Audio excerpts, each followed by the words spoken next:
Welcome to Global Signs. I'm Bruce Hahn. Today's guest is Schwarzman, the founder, chairman, and CEO of the Blackstone Group, the world's largest private equity firm. Schwarzman is a living legend. He is a pioneer of alternative investing, the best-selling author of What It Takes, Lessons in the Pursuit of Excellence, an advisor to U.S. presidents, and most importantly, a renowned philanthropist. Steve, thank you so much for joining us today on Global Signs. Well, it's my pleasure to be here. Thank you very much. You wrote What It Takes, Lessons in the Pursuit of Excellence. Why did you decide to write the book, and what do you hope readers take away from it, especially the young, ambitious, and entrepreneurial? Well, I wrote the book because I've learned a lot of stuff over the years. We all started pretty much zero. We don't have a lot of experience. We start and we try and do the best we can, try to learn from our mistakes, and we try to innovate ultimately, do the best we can to advance our career and the organizations we work with. Now, I've been doing this one version or another for 50 years. Now, the fact that I feel like I'm in my 30s makes that a little inconsistent, but nonetheless, I've learned a lot of things. And as you get older, you like to pass those lessons on so that people won't make the same mistakes that I made. And you'll be able to pursue courses of innovation and excellence and personal improvement that you might not do on your own. So if I can help younger people and older people pursue their dream, do much better at what they're doing, that's worth taking my time to write something about it. What is Blackstone's view on South Korea? Well, Blackstone's always had a very positive. South Korea is really a miracle. When you look at the state the country was in after World War II, and its phenomenal rise, its enormous strength in technology, the innovation, its giant companies, its global branding of products, increase in GDP. South Korea is a quite remarkable country. You're very active in philanthropic activities with a special focus on education. Can you tell our viewers about the Schwarzman Scholars program? Well, I'm glad to do that. I started in 2011 the idea of setting up something between China and the rest of the world, given how rapidly China was growing and its increasing influence, and the fact that they had invested in Blackstone as their first public company investment. I got to meet a lot of people there. So I understood the country better than most Americans did. And I said, wouldn't it be great if what will become the two largest countries in the world, which together have roughly 42% of the whole world's economy, if we could do something to bring the most talented younger people in the world to China, to give them a special introduction to the country, meet the leadership of the country, travel around, have mentors from the real world, get involved with companies and not-for-profits, and have a rigorous course of study with getting a master's degree. If we could empower those individuals to go back to their own countries and just tell people what they saw and incorporate the knowledge of China in their lives, not to be an advocate for anybody, just share what they know and give another side of a story, that the world will be a safer place. and a better place. And those individuals will be much better positioned for personal growth the rest of their life. And so we modeled this off the Rhodes Scholars that has a similar approach. But there you go to Oxford in England. Here you're going to Beijing, a completely different type of experience. And it's turned out to be breathtakingly terrific. How has COVID-19 affected the private equity industry? How is Blackstone positioning itself for a post-COVID-19 economy, particularly with regards to technology investments? Well, COVID-19 started out as a shock in the West. I must say that South Korea was the leader in terms of dealing with the first wave of actual COVID-19. With the way you did contact tracing and, sort of found people who were exposed, shut it down. It was pretty remarkable for any country to have done that. But COVID-19 affected the private equity industry in a lot of different ways. First, all stocks went down in some kind of panic. Second, governments responded with massive stimulus, which drove up the value of almost everything that anybody owned. It left behind certain kinds of companies, basically in travel, leisure, other hotels, where you just couldn't open them. So those businesses had very unfortunate kind of actual economic activities, and people didn't go to work. The idea that almost all the countries of the world voluntarily shut at the same time was unprecedented. It was scary. It was odd. And then they started opening. And as they started opening, stocks kept going higher. The stimulus, particularly in the United States, was extremely strong. And people started buying and selling much more than they had before, because the prices got higher. They were scared about the future. And so for private equity firms, because we had lots and lots of capital, became very big buyers of assets, and at the same time, we're selling assets. And so the amount of activity really exploded. The profitability exploded. And it was odd because most people at most firms weren't in the office. And we are in the office at Blackstone, and we started going back a year ago. And we have a very big percentage of people back and vaccinated at Blackstone in New York. Our vaccination rate, I think, is close to 98%. It could be 99%. We believe in face-to-face, sort of work. We think, sort of personal is better. And as much as I love seeing you on a screen all the way in South Korea, if we were in the same room, I'm sure you'd look slightly different, and it would be just a little easier being together. The other part of your question about technology, we started about 3 years ago, making a big switch towards technology. We'd always been active, but we intensified it before the pandemic.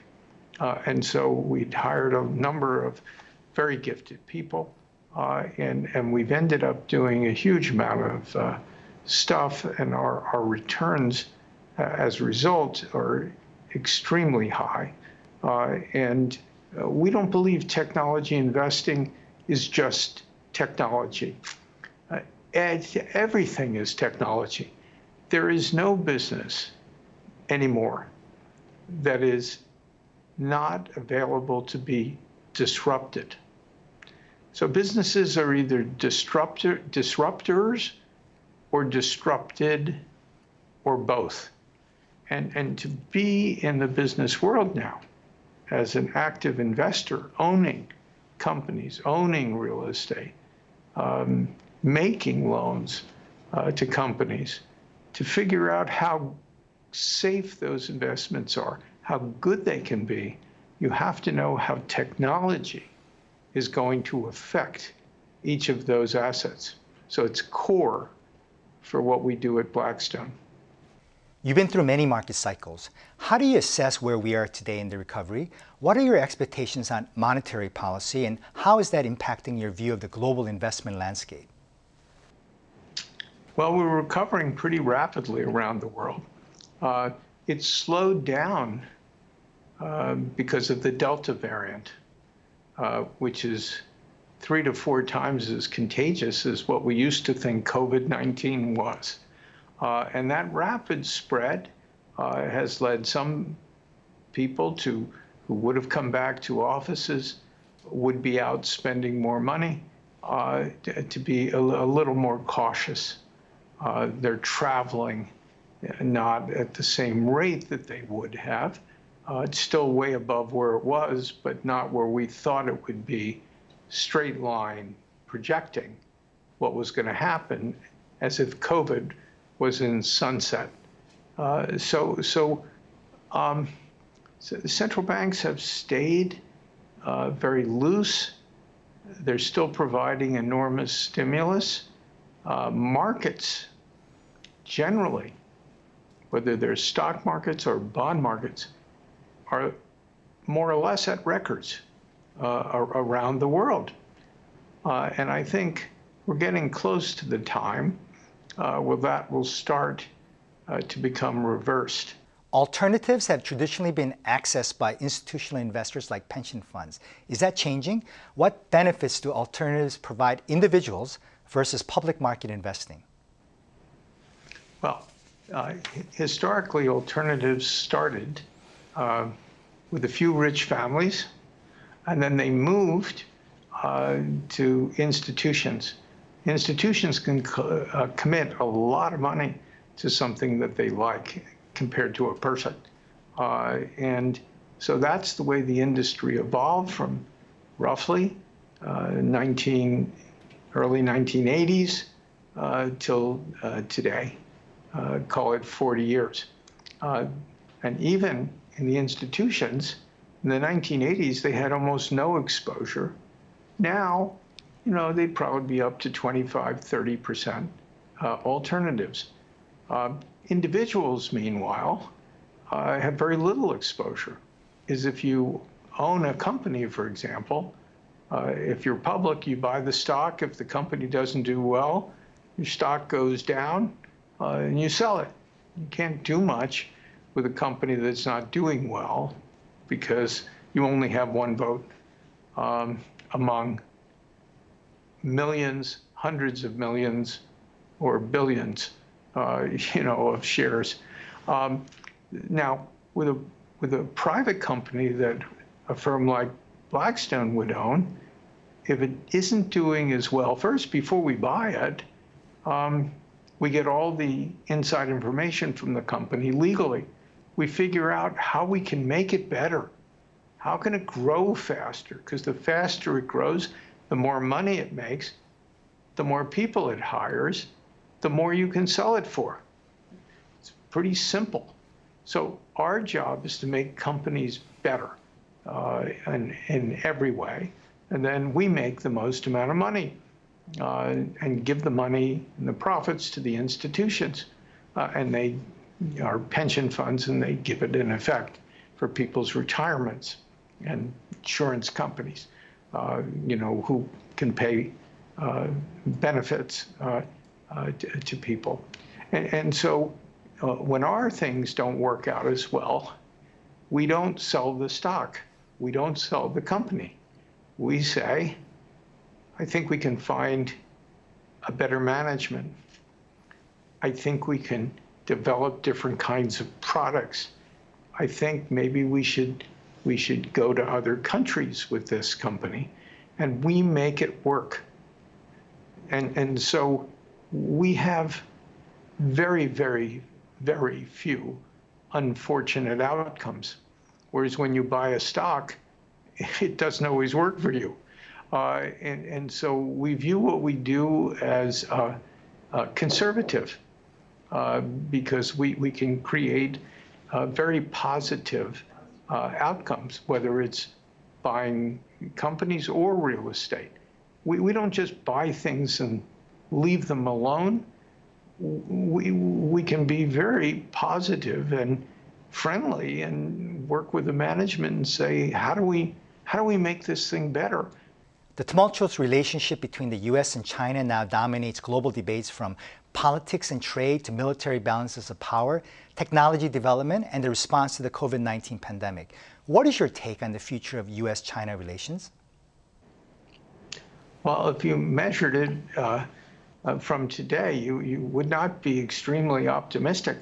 But these things change over time.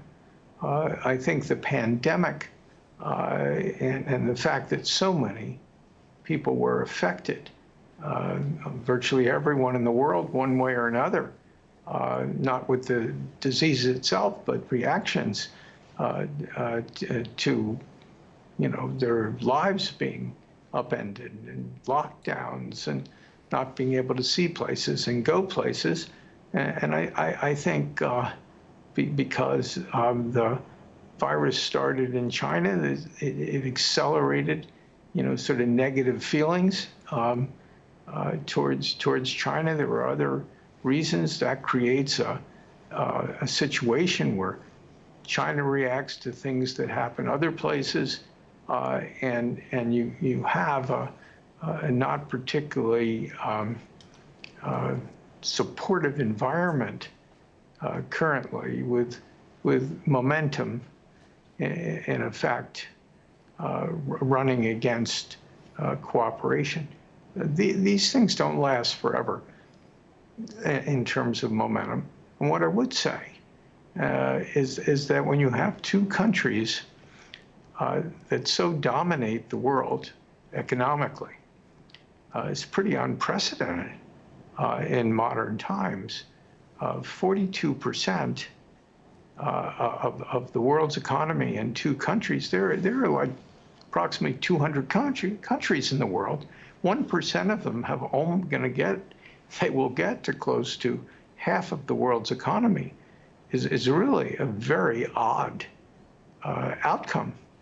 And for those two countries not to be in some kind of cooperative posture doesn't make a lot of sense to me, because there's so many important issues that are facing the world that involve not only those two countries, but all countries.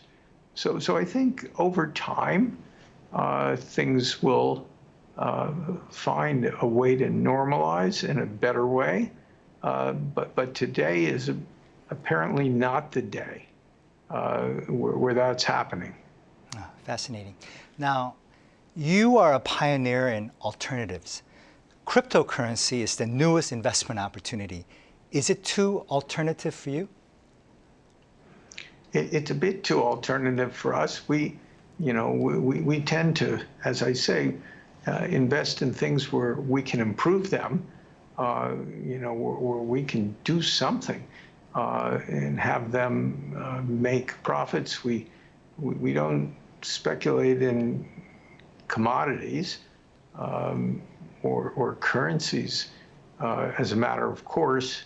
And so this isn't a logical investment class for us.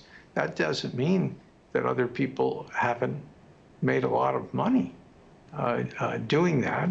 And the way finance works, if a lot of people want something to go up, it'll go up until something happens and people decide they don't want to own that same asset.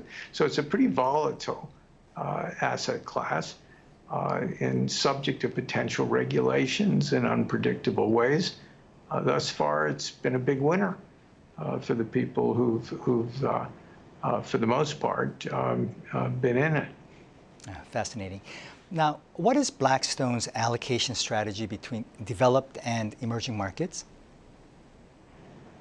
We're mostly a developed market investor.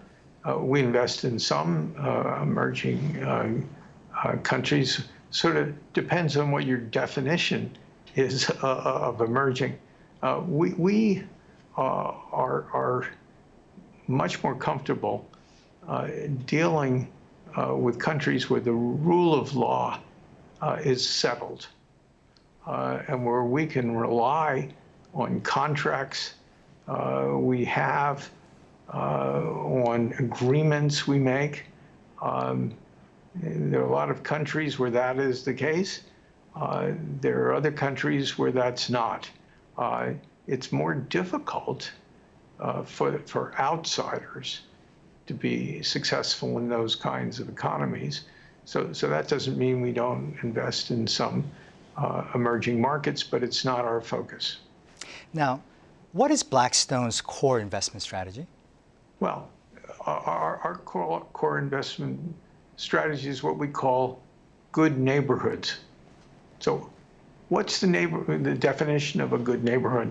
It's an area where there are a lot of good things happening. There's growth, there's relative safety, there's excitement, there's long-term excellent prospects. And so good neighborhoods come in a lot of different packages. So, for example, technology in the broadest sense is a good neighborhood, and then there are sub-areas that are particularly good. In real estate, 10 years ago, we made a decision that because of computerization and the development of the internet, online shopping was going to be a very major factor. And so we started buying warehouses. We're now the largest owner of warehouses in the world. Why did we do that? Warehouses aren't that complex compared to other types of real estate you can own. We thought that warehouses would be necessary for everyone who's shipping goods to customers. You need some place to assemble that stuff and stage it, deliver it, or ship it. And so warehouses have gone through an explosion of activity and value. That's been an amazingly good place to be. It's been the best neighborhood in the global real estate business. And so we make sort of calls, decisions on where we think the growth is going to be, where we think the world's going, and we're much more concentrated in that area. For example, in real estate, 40% of what we own is in warehouses. That's pretty unusual because we're the largest owner of real estate in the world. So 40% in one area is a big, you would call it perhaps a big bet. We didn't think it was a bet. We thought it was a certainty. And that's how it turned out. Fascinating. Stephen A. Schwarzman, entrepreneur, legendary investor, renowned philanthropist. Thank you so much for being with us today. It was an honor to have you here. Thank you very much. Lots of fun. Thank you very much. That does it today for today's special edition of Global Science Chuseok Edition. Thank you so much for being with us. Chuseok is right around the corner, and until we meet again next week, please be safe and healthy. Everybody, have a happy Korean Thanksgiving.